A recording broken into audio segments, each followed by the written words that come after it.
మహాశివరాత్రి శుభాకాంక్షలు రమ్మగారు. మీకు కూడా మహాశివరాత్రి శుభాకాంక్షలు. సుమన్ టీవీ ప్రేక్షకులందరికీ మహాశివరాత్రి శుభాకాంక్షలు.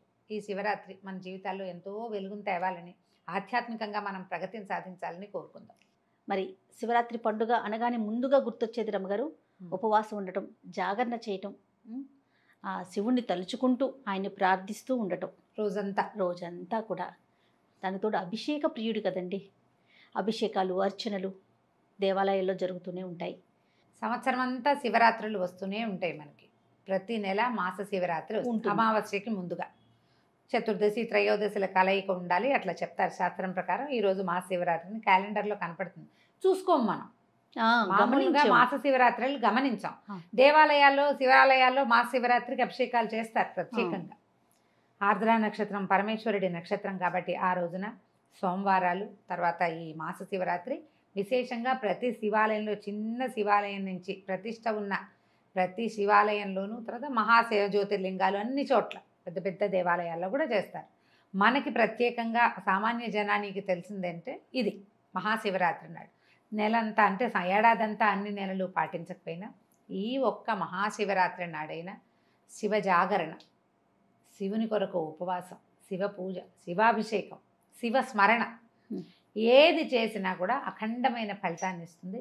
అంటే ఈ ఏడాది చేసిన తప్పులు సమసిపోతాయని కాదు, ఇది ఒక ప్లస్ మనకి. ఈ అవకాశాన్ని ప్రతివాడు, హిందువై పుట్టిన ప్రతివాడు, ప్రతి భారతీయుడు ఉపయోగించుకోవాలి. పర్వదినాలు మనకు వస్తూనే ఉంటాయి. అవునండి, ఎన్నో పర్వదినాలు. మనం కొన్నిటిని వదిలేస్తాం, కొన్నిటిని చేస్తాం. మా ఇళ్ళల్లో లేదు, మా ఊళ్ళో లేదు, మా వైపు ఆచారం కాదు, ఇది క్యాజువల్గా వెళ్ళిపోయేది, ఇలా భావించి వదిలిపెట్టేస్తాం. కానీ మహాశివరాత్రి మాత్రం భారతదేశం అంతా జరుపుకుంటారు. అన్ని జ్యోతిర్లింగాల్లోనూ, జ్యోతిర్లింగ దేవాలయాల్లో భారతదేశంలో ఉన్న ప్రతి శివాలయము శివనామస్మరణతో మారుమోగిపోతూ ఉంటుంది. ఈ ఒక రోజైనా మనం పరమేశ్వర ప్రీత్యర్థం శివనామ స్మరణ చేస్తూ, శివ ప్రీత్యర్థం ఇతరులతో కొట్లాటలు లేకుండా, గొడవలు లేకుండా, ప్రశాంతమైన మనసుతోటి, భగవత్ ప్రార్థనతోటి ఈ పర్వదినాన్ని జరుపుకుంటే ప్రశాంతంగా ఉంటుంది. మాఘం వెళ్ళిపోతే ఇంకా పుష్యం వచ్చిందంటే ఎండలు మండట మొదలు పెడతాయి. శివరాత్రితోటి శివ అని చలి పారిపోతుందని చెప్పుకుంటాం. అన్ని చోట్ల నుంచి చలి తగ్గిపోతుంది, ఇక వేడెక్కడం మొదలు పెడుతుంది. ఇక్కడి నుంచి ఈ ఉపవాసం, ఇవాళ చేసిన జాగరణ, ఇవి మనకి అత్యంత ఫలితాన్ని ఇస్తాయని భావించి శివరాత్రి జరుపుకుంటాం. ఈ రోజునంటే ఈరోజు శివపార్వతుల వివాహం అయిందా, శివుడు ఈరోజు జన్మించాడా, ఎందుకు మహాశివరాత్రి అనేది ఎప్పుడు ఏటా వచ్చే ప్రశ్నే. మళ్ళీ కొంతమంది నన్ను మెసెంజర్లు అడుగుతున్నారు కూడా, శివరాత్రి ఎందుకు ప్రత్యేకమని. మామూలుగా మనకి ఎప్పుడు శివుడు ఉంటాడు. ప్రపంచం లయమైపోయినప్పుడు కూడా శివుడు, నిత్యుడు శివుడు నిరంతరము ఉండేవాడు. అయితే ఈ రోజున తన స్వరూపాన్ని అగ్నిస్తంభ రూపంలో ఆయన చూపించాడు. ప్రళయకాలంలో మామూలుగా సృష్టి స్థితి లయకారకులు ముగ్గురు, బ్రహ్మ విష్ణు మహేశ్వరులు మన కథ నడిపిస్తూ ఉంటారు. అవును, ఆయన సృష్టిస్తాడు, ఈయన పెంచి పోషిస్తాడు, మూడో ఆయన లయం చేస్తాడు, మళ్ళీ పుట్టక్కకి మళ్ళీ సృష్టికి మొదలవుతూ ఉంటుంది. ఇట్లా జరుగుతూ ఉంటుంది. ప్రళయకాలంలో ఏమవుతుందంటే అంతా కూడా కలిసిపోతూ ఉంటుంది. ఆ కలిసిపోయే క్రమంలో ఈ సృష్టి స్థితికారకులు కూడా ఒక ఉద్వేగానికి, ఒక వేరే రకపు ధోరణికి, అంటే ప్రళయానికి సూచన అన్నమాట. అప్పటి వరకు పరమప్రశాంతంగా ఇదంతా నడిపే వాళ్ళు కూడా నేనంటే నేననే భావనలు వచ్చేస్తాయి. అంటే లయం అయిపోయే ముందు వచ్చే ఉత్పాతం అన్నమాట అది. నేనంటే నేనని వాళ్ళిద్దరూ వాదులాడుకున్నారు, బ్రహ్మ విష్ణువు. నేనే ప్రపంచాన్ని నిర్మిస్తున్నాను, నేనే నిత్యుండని బ్రహ్మ, ఇదంతా నడిపేవాడిని నేనే కాబట్టి నేనే నిత్యుండని, నేనే గొప్ప అని విష్ణువు. నువ్వు నా గర్భంలో నుంచి జన్మించావు, నా నాభికమల నుంచి జన్మించిన వాడివి, నువ్వు నాకంటే ఎక్కువ ఎట్లా అవుతావు, పుత్ర సమానుడివి కదా, నా నుంచి జన్మించిన వాడు కుమారుడు కదా అని ఆయన. నేను నా వల్లే ఇదంతా మొదలైంది, వేదాలవి నా చేతిలోనే ఉంటాయని బ్రహ్మ వీళ్ళిద్దరూ వాదులాడుకున్నారు. యుద్ధానికి కూడా సమకట్టారని కొన్ని పురాణాలు, శివపురాణంలో అక్కడ చెప్పబడుతుంది. అయితే వీళ్ళు యుద్ధానికి చేస్తున్నప్పుడు వీళ్ళిద్దరి మధ్యలో ఉన్నట్టుండి అగ్నిస్తంభం ప్రత్యక్షమైంది. నిత్యులు వీరు కాదు, మహేశ్వరుడే నిత్యుడు. వీరిద్దరూ తక్కువ అని కాదు, వీరు లయమైపోయి మళ్ళీ వస్తారు. కానీ మహేశ్వర స్వరూపం నిత్యమైనది. ఇప్పుడు లయకారకుడైన శివుడని చెప్పడానికి వీల్లేదు. నిత్యమైన మహేశ్వర స్వరూపం ఉంటుంది. అది ఆదిశక్తితో కలిసి వాళ్ళిద్దరూ కలిసి ఉంటారు. శివశక్తి సమ్మేళనమే ఆదిపరాశక్తి. ఆమెలో ఉండే శివుడు నిత్యుడు. ఈ స్వరూపంగా మనకి కనపడి కైలాసంలో కనిపించి లయకారకుడని మనం భావించే ఆయన బ్రహ్మ విష్ణువులతో పాటుగా వెళ్ళిపోయి మళ్ళీ వస్తారు. మహేశ్వరుడు స్వరూపాలు ప్రత్యేకమైన ఉన్నాయి. ఈ సదాశివుడైన పరమేశ్వరుడు ఇక్కడ అగ్నిస్తంభ రూపంలో ఉద్భవించాడు. ఎంత జ్వాలాలింగం అన్నమాట అది. మండిపోతోంది. పైనుంచింది పైకి చూస్తే పైన కనపడుతుంది, కింద చూస్తే కింద కనిపిస్తుంది. అప్పుడు వాళ్ళకి ఉద్బోధ వచ్చింది. దీని ఆద్యంతాలు కనుక్కుంటే ఇది ఎక్కడ పుట్టింది, ఎక్కడికి వెళ్తోంది, అది కనుక్కున్న వాళ్ళు గొప్పవారు, వాళ్ళు అధికులు. ఇప్పుడు ఇదొక పామర భావం, నువ్వు గొప్ప నేను గొప్ప అనేది దైవభావం కాదు. అవును, దైవికమైన దైవీభయ భావాలు అవి కావవి. ఈ ప్రళయకాలంలో దైవశక్తులకు కూడా ఇలాంటి ఒక పామరత్వం వస్తుందని చెప్పటం అన్నమాట. అయితే వీళ్ళిద్దరూ ఏమనుకున్నారు, చెరో స్వరూపంలోనూ బయలుదేరారు. మహావిష్ణువు వరాహావతారం దాల్చి భూమిని చీల్చుకుంటూ కిందకెళ్ళాడు. ఎక్కడుంది దాని ఆది తెలుసుకోవటం కోసం ఆయన వరాహావతారంతో తొలుచుకుంటూ కిందకి వెళ్ళిపోయాడు. బ్రహ్మ హంస రూపంలో పైకి ఎగిరాడు. ఆయనకి తెలియలా, ఈయనకి తెలియలా. వెళ్ళిన కొందికి ఉంటూనే ఉంది. విసిగిపోయిన బ్రహ్మదేవుడు ఎవరైనా నేను చూశానని చెప్పడానికి సాక్ష్యం దొరుకుతారేమో అని చూశాను. ఈ పరమేశ్వరుడికి అర్చన చేసినప్పుడు ఆయన శిరస్సు మీద నుంచి జారి ఒక మొగలి పువ్వు పడిపోతుంది కింద. పరమేశ్వరుని చూసి స్వర్గంలో ఉన్న మా కామధేనువు దిగొస్తోంది కిందకి. వాళ్ళిద్దరూ కనపడ్డారు బ్రహ్మదేవుడికి. కనపడితే వాళ్ళిద్దరిని బ్రహ్మ ఏమన్నాడు, దీని అంతాన్ని నేను చూశానని మీరు సాక్ష్యం చెప్పండి అన్నాడు. పరమేశ్వరి ఈయన అంటే మరి ఏమన్నా సృష్టికారకుడు.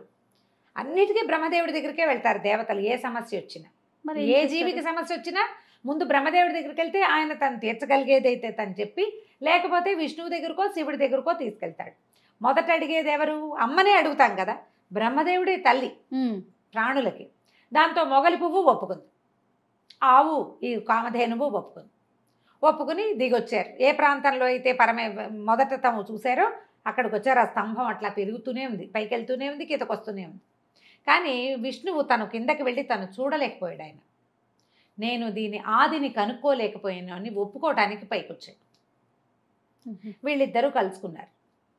కలుసుకునేసరికల్లా విష్ణుమూర్తి చెప్పాడు, నేను ఈ అగ్నిస్తంభానికి ఈ జ్యోతి జ్వాలాలింగం ఏదైతే ఉందో దాని ఆదిని నేను కనుక్కోలేకపోయాను, నేను ఓడిపోయాను ఒప్పుకున్నాడు. బ్రహ్మదేవుడు మాత్రం దీని అంతాన్ని నేను చూసి అది పైకి ఎందాక వెళ్ళిందో నేను చూశాను, కావాలంటే వీళ్ళిద్దరూ సాక్ష్యమని మొగలి పువ్వుని ఆవుని చూపించారు. మొగలి పువ్వు తలూపింది, ఆవు తలతో ఊపి కామధేనువు ఆవే ఇంకా తోకతో కాదు చూడలేదు అని నిజం చెప్పింది. వెంటనే అక్కడ స్వరూపంతో మా పరమేశ్వరుడు ప్రత్యక్షమయ్యాడు. నిజం చెప్పి తన ఓటమిని నిర్భీతిగా ఒప్పుకున్న విష్ణువుకి ఎప్పుడూ శివుడితో సమానంగా పూజ జరుగుతుందని, అబద్ధం చెప్పిన బ్రహ్మదేవుడికి పూజార్హత లేదని శపించాడు బ్రహ్మదేవుడిని. తర్వాత బ్రహ్మదేవుడికి అప్పుడు 5 శిరస్సులు ఉండేవట.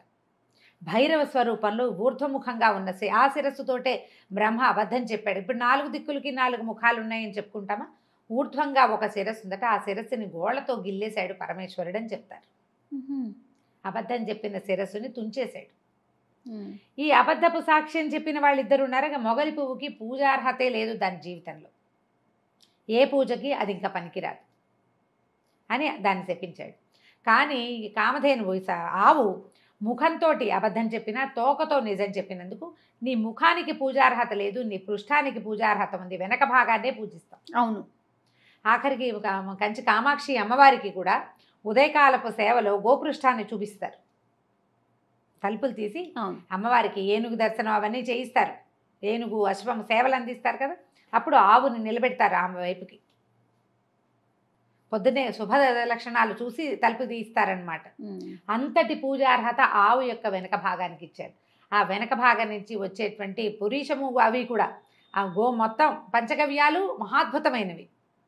అవును. ఆవు నుంచి వచ్చే యూరిను పేడ కూడా అది కూడా అంతే కదా, పంచగవ్యాలు ఉన్నాయి. పంచగవ్యాలు గోమూత్రము గోమయము కూడా పూజార్హత కలిగినవిగానే పరమ పవిత్రమైనవిగా భావించబడ్డాయి.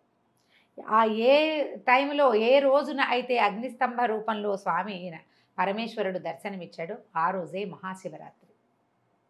అప్పుడు ఇదంతా అర్ధరాత్రి వేళ జరిగిందని, లింగోద్భవ కాలం అంటారు దాన్ని. రాత్రి 1 గంట 12 దాటిపోయిన తర్వాత ఆ సమయం దాకా కనీసం జాగరణ చేస్తే ఆ లింగోద్భవ కాలంలో మెలకుగా ఉండి శివనామ స్మరణ చేసినందుకు, పరమేశ్వరుని ఉనికిని మనసా వాచ ఒప్పుకున్నందుకు మనకి మోక్షం లభిస్తుంది అని చెప్పి అప్పటి నుంచి మొదలుపెట్టారు ఇది. అప్పుడు దేవతలందరూ పూజించారు.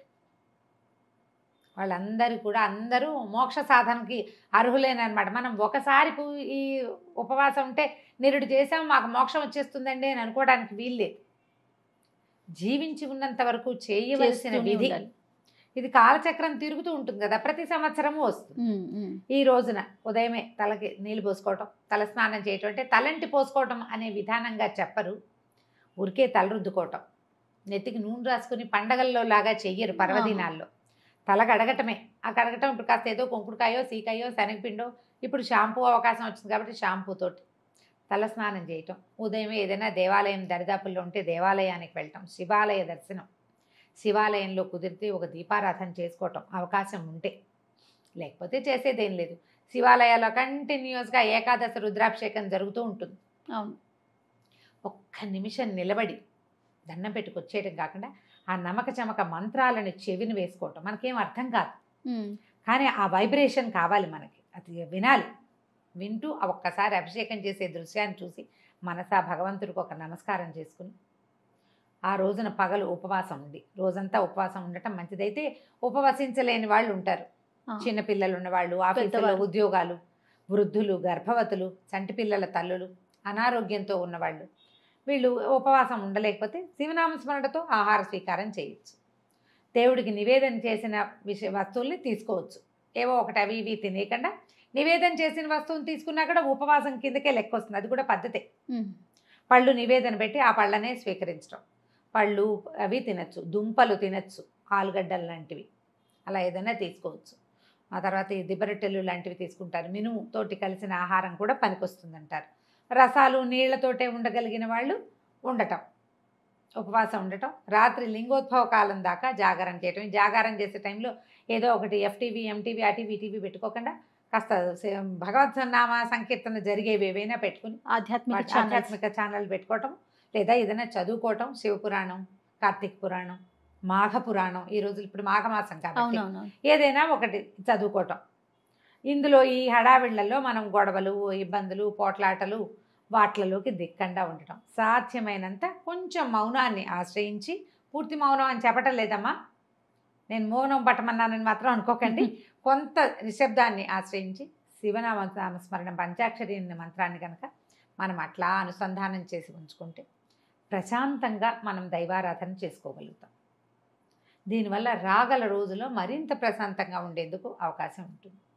ఏటా వస్తుంది శివరాత్రి, ఒక ఏడాది బాగా చేసుకోగలుగుతాం. ఏదో బోళ్ళని అవి ఇవి పూజలు పునస్కారాలు చేసి ఇంట్లోనే మనం అభిషేకాలు అవి చేయించి చేసుకోగలుగుతాం.